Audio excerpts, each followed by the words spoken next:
Okay, the video got cut off for Daf 13 of Avodah Zarah, so we're continuing with Daf 13 Amud Beit. So we did Amud Aleph. It says, if he dedicated produce, garments, or vessels made from materials that decompose, he should store them until they decompose. And if he dedicated money or metal vessels, he should take them and cast them into the Dead Sea. And what constitutes destroying? He locks the door before it, and the animal dies on its own from hunger. According to the Baraita, the disposal of the animal is carried out by starving it, not by cutting its hooves.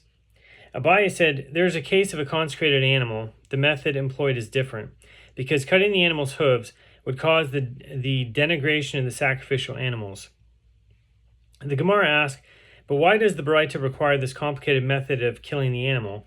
Why not simply state that he should slaughter it? The Gemara answers, if he were to slaughter it, someone might come to experience a mishap through it by eating the meat and thereby misusing consecrated property.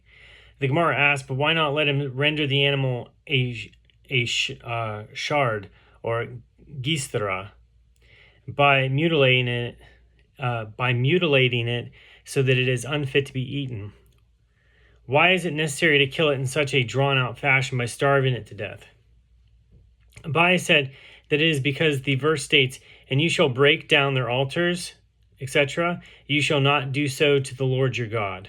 Deuteronomy 12, 3-4. It is derived from here that one may not actively destroy any sacred item.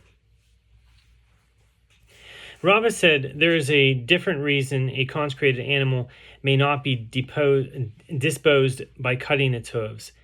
It is because it appears as though he is inflicting a blemish on a sacrificial animal. The Gemara asks, why does Rava say that it merely appears as though he is inflicting a blemish, when in actual fact he is inflicting a full-fledged blemish? The Gemara answers this matter. The one may not inflict a blemish on a sacrificial animal applies only when the temple is standing, as the animal is fit for sacrifice and he renders it unfit. By contrast, now, when the animal is not fit for sacrifice, since there is no temple, we have no problem with it by Torah law. The only problem is that it appears as though one is inflicting a blemish on a sanctified animal. The Gemara asks, but this should be considered equivalent to one who inflicts a blemish on an animal that is already blemished, which is prohibited even though the animal is not fit for sacrifice. The Gemara answers, in the case of a blemished animal, when the temple is standing, it is prohibited to inflict a blemish upon it, as granted it itself is not fit to serve as an offering, but it is fit to make use of its monetary value. That is, another animal may be purchased with the proceeds of its sale and sacrificed in its place. This is to exclusion of the case here where there is no temple, as the animal is not fit for its monetary value, and it is not fit to serve as an offering itself. Rabbi Yonah found Rabbi Eli, who was standing at the entrance to the city of Tyre. Rabbi Yonah said to him, the Baraita cited above teaches that if one bought an animal at a pagan fair, it should be destroyed. What should be done with a slave purchased at the fair? Rabbi Yonah elaborated, I do not raise a dilemma about a Jewish slave, as it is obvious that the master cannot cause him harm. Where is it a dilemma for me in the case of a Gentile slave? What is the halacha? Rabbi Eli said to him in response, what is the reason that this is a dilemma for you? It is taught in a Baraita with regard to the Gentiles and shepherds of small domesticated animals. We do not raise them from a pit, but we do not actively lower them into a pit either. It may be inferred from here that one may not cause the death of a Gentile slave. Rabbi Yirmiyah said to Rabbi Zarah, the second Baraita cited above teaches that one may go to a pagan fair and buy from the Gentiles animals, slaves, and maidservants. Does the Baraita mean that one may buy a Jewish slave, or perhaps is it teaching that one may buy even a Gentile slave? Rabbi Zarah said to him, it stands to reason that the Baraita means specifically a Jewish slave, as if it is referring to a Gentile slave, what is the reason that it is necessary for the sages to permit this purchase? When Ravin came from Eretz Israel to Babylonia, he said that Rabbi Shimon ben Lakish says it is permitted to purchase even a Gentile slave because he brings him under the wings of the divine presence. by having him undergo the process of conversion when he becomes a slave of a Jew.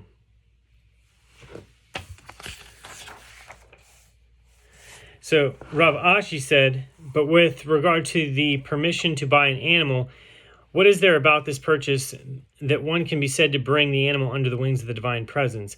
Rather, the reason is permitted is because through this purchase, the Jew reduces the possessions of the Gentile. And here too, as he reduces the Gentile's property by purchasing the slave, it is permitted. The Gemara relates, Rabbi Yaakov bought sandals and Rabbi Yirmiyah bought bread at a pagan fair. One said to the other, orphan, that is, one with no guide, would your teacher act in this manner? The other likewise said to him, orphan, would your teacher act in this manner? The Gemara explains, actually both purchased these items from a homeowner or a private individual, and each one thought that the other had purchased his item from a merchant. As Rabbi Abba, son of Rabbi Chia bar Abba, says, the sages taught that it is prohibited to buy from a Gentile at a pagan fair only in the case of one who buys from a merchant, as a tax is taken from him and used for the benefit of idol worship. But with regard to one who buys from a homeowner, when a tax is not taken from him, it is permitted to make the purchase. So Rabbi Abba, son of Rabbi Chia bar Abba, says, if Rabbi Yochanan had been present at this time and age, in a place where the tax is taken from all sales, including those conducted with private individuals, he would have prohibited buying items even from a homeowner. The Gemara asks, and if so, how did these sages, Rabbi Yaakov and Rabbi Yirmiyah, purchase items at the fair? The Gemara answers, they purchased the items from a homeowner who sells solely on a temporary basis. Back to the Mishnah says, there are the items that is prohibited to sell to a Gentile at any time of year, as they are used specifically for idol worship. Itz terubalin, benot shuach, petotarot, ulvana, or frankincense, and a white rooster.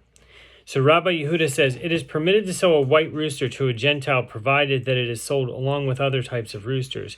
But when it is sold by itself, one should cut off its toe and sell it to the Gentile, because they do not sacrifice a defective animal to their object of idol worship. And with regard to all remaining items, without specification it is permitted to sell them, but with specification it is prohibited to sell them. So Rabbi Meir says, even in the case of a good palm tree, chatzav, and naklav, it is prohibited to sell them to Gentiles.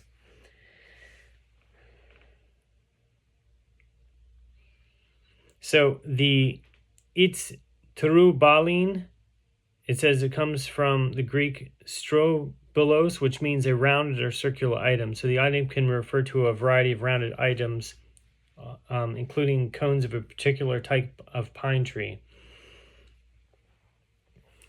All right, so that's the end of Daf 13.